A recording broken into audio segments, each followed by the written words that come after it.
For those latecomers to the party, my name is Robin, and you were handed as you came in a little booklet with the superpowers that we're here to foster today: empathy, motivation, and up next, collaboration. So if you haven't already pulled that out, and what I'd like you to do is, we've already heard 2 incredible talks.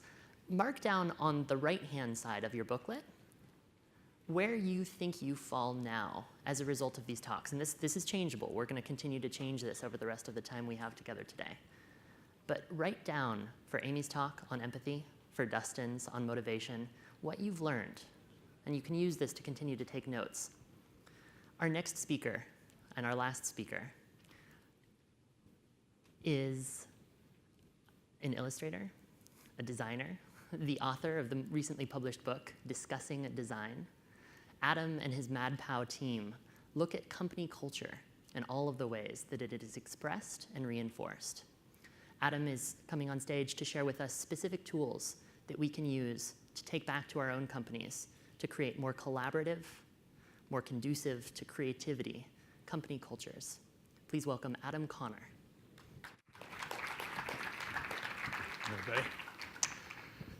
So about a year and a half ago, I woke up in ICU.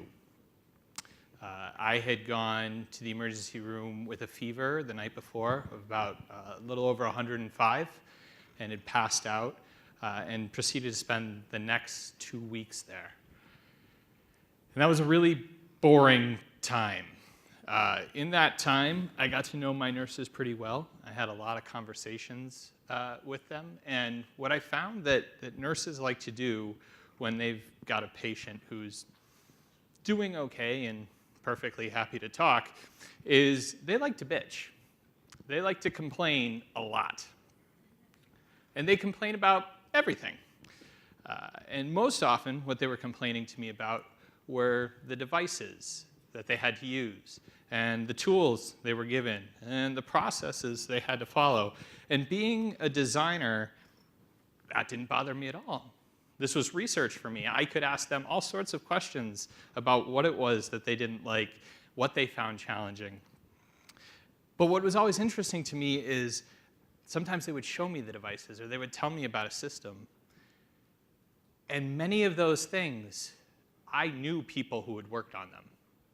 I knew designers and business folks who had actually been responsible for creating those devices. And these are people that are smarter than I will ever hope to be. So why were these products and services so challenging? Why is it that these organizations who have brilliant, clever minds working for them still manage to put out things that frustrate people so much? And this isn't just in the healthcare industry. This is all over the place. Windows 7 was a massive design failure. Anybody here remember Quickster? It lasted for about a day before it was pulled. I don't even think it actually made it to release. It was just announced as a concept before consumers erupted over what Netflix planned to do. And then we have something like the Fire Phone, right? Millions and millions and millions of dollars poured into this thing. Complete flop. So why is it that these organizations that, again, have large pools of brilliantly clever designers, why is it that they keep putting out things that aren't really working? The team that I work with, that we focus on, is about understanding that organizations need more than just to have design talent present. Having design talent does not ensure design success. There are a lot of other things that go into making sure that creative ideas are allowed to come up, be evaluated, be pursued, and eventually make it out into people's hands. Organizations need to have a culture that supports creativity, that allows people to work together to generate ideas, to be collaborative, to actually focus on the design, on the creative aspect. Organizational culture is this shared set of beliefs that direct how people within the organization interact and how they behave in given situations. It's not, oh, we wear jeans and we go out for drinks after work. It's this core set of beliefs that direct us. It's the way I'm interacting with you right now. It's the way I interact with my teammates. It's what I think I'm supposed to do at any given time. That's our culture. The culture of your organization is basically its operating system. And if that operating system is one that gets in the way of creativity, of good design, then no matter how much talent you have, it's not going to work. Deming said, a bad system will beat a good person every time, and it's true. I've watched many of my friends working in organizations get burnt out, just trying to make a dent, trying to do good work, but running completely into the same walls every time, over and over and over again. Because an organization's ability to take advantage of the talent and the creative ideas that are there already in its employees is directly proportional to their support and hindrance of the design process and the conditions needed for design to flourish. So I want to cover 5 basic beliefs that I've found working with organizations that are good at collaboration, that are successful with creative ideas. The first is that everyone is part of the creative process. Design is not something that happens off in a corner. Design is not something that only the designer does, right? Design is a process of making decisions. It's a way of looking at a problem, understanding who that problem affects, the context in which that problem arises, and the medium we're going to use to try to solve that problem, and creating a solution. So it's not just how your product or service looks. It's not just about the content that goes into it. It's about everything that it does. And so everyone is a part of that process. The next is that just because people are collaborating does not mean that you don't have a need for leadership. Leadership in a collaborative space means that that leader has to be inspiring and empowering. They have to give people the autonomy and the freedom to use their skills to work towards a collective vision. They have to know when to tap people within the group to help create that vision. This is not dictatorial. This is not about telling people what they're going to do. It's about getting the group to work together. Good collaborative creative organizations understand that before we can solve a problem, we all have to understand it. And so everybody participates in that understanding and working through that research. And they also understand that learning is a part of the process. It doesn't just happen up front, but it happens throughout. Every single time we create something, whether it be a sketch, a prototype, the beta, the actual product, anytime we create something and we put it out there, we have an opportunity to learn. And we need to incorporate that learning into what we do. And this gives us the grounds for an iterative process. And that's why they understand that the process itself never ends. You keep going. You keep taking what you've learned and building it into the product. And these are just some of the many beliefs that these organizations have, but they're the ones I found most critical. Now, many of you have probably read plenty of articles on collaboration and creativity. You've heard about it at other events, so I'm not going to go very deep into these things now. The thing I want to focus on, though, is that in those articles, in those discussions, it's often focused on in the context of a small group of people or creativity in an individual. But how do we scale that up? How do we create collaborative, creative organizations. How do we change our organization's culture so that we can actually do this kind of work, so that we can change the way we work to allow us to be more creative and collaborative? The first step is to understand that there are 3 systems at work in any organization. And these 3 systems help you understand your organization's culture. The first is the formal or rational system. This is something we're all familiar with. This is your organizational hierarchy or the formal processes or policies that get documented. Everybody in an organization typically knows what this is. And this is where many change efforts focus, because this is the most visible. But then there's this second system, the natural or adaptive system. Everybody's probably familiar with this too, because chances are, in that rational or formal system that you're a part of, you've run into problems, and you've had to find workarounds. You've learned that it's easier, rather than following the documented process, to just go to a specific individual. So in this system, people develop those workarounds, and they follow them over and over and over again. And then we have a third system, which is the open system. And this is basically examining your organization as part of a larger ecosystem of other organizations. So imagine a hospital.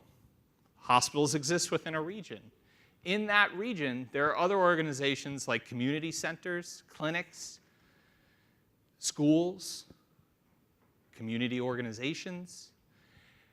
And the presence, the needs, the attitudes of those organizations are going to influence what that hospital does, what kinds of services it needs to provide, how it handles certain situations. So looking at these 3 systems, we can see that our culture actually manifests in a number of ways. And that's what you need to understand next. Within your organization, what are all those manifestations? Organizational culture really breaks down and shows up in a variety of things that we do and we create. So we have skills and knowledge, the things people do and know. We have tools and processes, the things we purchase or subscribe to that allow us to do our work. We have our formal structure and roles, as well as informal structure and roles. We have communication and language, the way we talk to one another and the words that we use, the shared meanings of those words. We have the physical environment, the spaces in which we actually work, the policies we create for how we handle internal situations. We have incentives like compensation, right? And we have values and assumptions. These could be espoused values, the kinds of things that organizations plaster all over marketing booths like the ones in the exhibit hall today. And they can be demonstrated values, which are the values that actually drive the way we behave. And these things represent our culture. They reflect what we truly believe and how we behave. But understanding these things as a reflection isn't enough. We also have to understand that these things form a network. And in this network, these items reinforce each other. So for example, structure and roles can reinforce the tools and the processes we use, or the skills and knowledge that people have, or the incentives that we provide to our employees. And our incentives can reinforce and direct the tools and processes that we use, the values and assumptions that float to the top, the communication and language that we use. So we get this self-reinforcing network, and this is why change is so hard in an organization, because very often people pick one thing to focus on. But if you just try to change one of these things, all of the other items within the network will try to change it back. They will resist that change. But we do have to start somewhere. And what my team has found working through these challenges is that it's always best to start with values and assumptions, because this helps us understand where we are and where we want to go. And in order to follow that, we have to use the design process. So we begin by understanding the current organizational culture. We need to represent that some way. We need to be able to talk about it. What are our beliefs? What are our behaviors? What are the things that are getting in the way of how we want to work? What is the way we want to work? So we need to envision that future. What's the culture that we want to have? Where do we want this to go? How do we want to be able to collaborate? How do we want to be able to create new ideas? And we have some really great tools for doing this. We have culture maps from Dave Gray, which are just conversation pieces, ways to get a group to talk about their beliefs and their behaviors, the things that they see in themselves and in their colleagues, and the aspects of their organization, the levers like tools, processes, policies that are influencing those things or perhaps inhibiting them. But talking in the abstract like this can sometimes be challenging, so we can use another tool, like a journey map or a process map. And we can turn that inwards and look at how we work together over a project, over a certain process. We can identify a specific point in time and say, tell me what's going on here. Who's doing what? Is that a pain point? Is that successful? And we can use that to spur our conversation. And then we have things like the COM-B model, which comes from our behavior change discipline. What this loosely states is that in order for a behavior to take place, people have to have the right balance of capability, motivation, and opportunity. And if anything is missing from these three things, that behavior is not going to happen.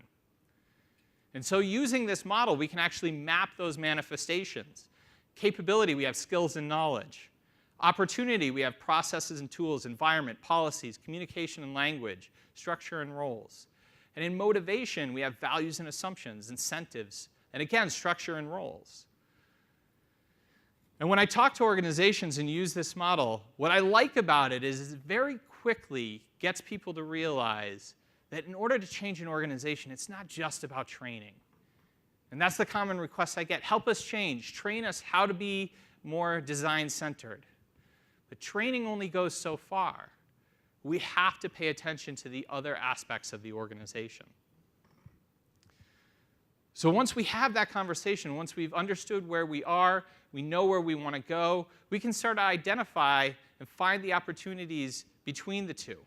We can generate ideas for how we might go from one to the other. What kinds of policies can we change? What kinds of processes can we change? How can we change the language that we're using, right?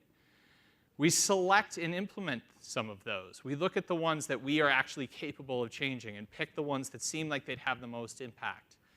We start to make some of those changes. And then we need to analyze the results of that. How did that go? Did we get the results we were looking for? And then we need to be iterative. We need to keep going because this is a long-term process. Throughout this process, we need to make sure that we are infusing empathy.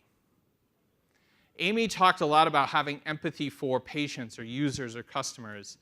And that's absolutely true. We should make sure that the people in our organization know who we're designing for and what they're going through. But we often forget to have empathy for our colleagues. And so often we put people in these buckets of who they are, the role they're supposed to fill, like design, business, and development.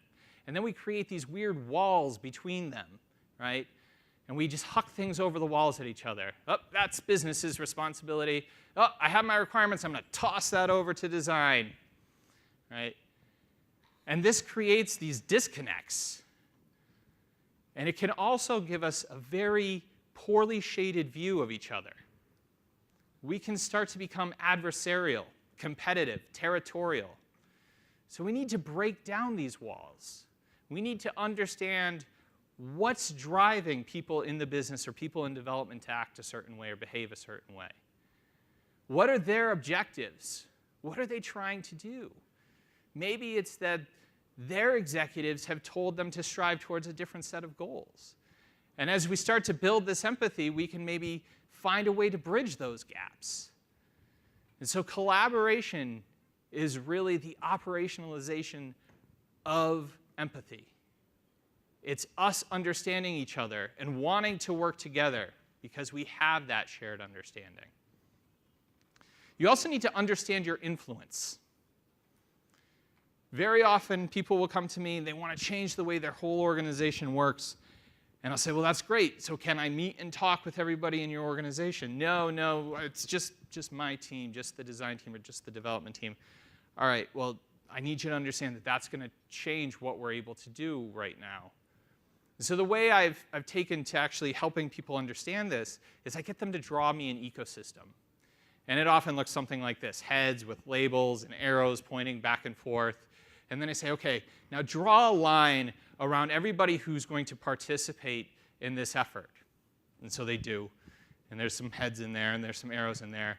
And I say, OK, well, everybody who's within this line, they're people that we have direct influence with, right? We have both sides of the equation. We can set up activities. We can build empathy between both sides. And we can change any of the processes, the tools, the things that take place within this boundary. And then we have to think about the people that we have indirect influence over, the people whose arrow crosses that line. These are people who aren't going to participate, who aren't actively going for the change. So we have to make some assumptions. We have to try to figure out what their objectives are, and we have to tailor our interactions with them to that. And then we have this third layer, this viral influence. These are people that we hope, if we're successful with the first two layers, they will pick up on these changes in behavior, and they will start to use them themselves. The thing I want you to take away from this is that no matter where you are in your organization, you have the ability to influence the culture around you. You don't have to be an executive or a leader of some kind. All you have to do is look for ways to build trust with the people you work with and start asking the right questions. And if you do that, you can start to change the culture and the way you work. We also need to make sure that we redefine productivity. We've gotten into this trap of thinking that productivity is all about how much we produce, how many lines of code we write, the volume of what we create. But we need to incorporate learning into that. How much have we learned about the situation we're designing for? How many decisions can we make now that we couldn't make before? What's the quality of those decisions? What's the effectiveness of those outcomes? If we start to redefine productivity this way, we create much better solutions. Intentionally changing culture is something that requires dedication. We need to be persistent. We need to be able to adapt. We need to be able to iterate. Typically, I encourage groups to put some kind of champion in place that will help drive this along, because it's going to take a long time. But we can do it. We can create more collaborative, creative cultures. Thank you very much.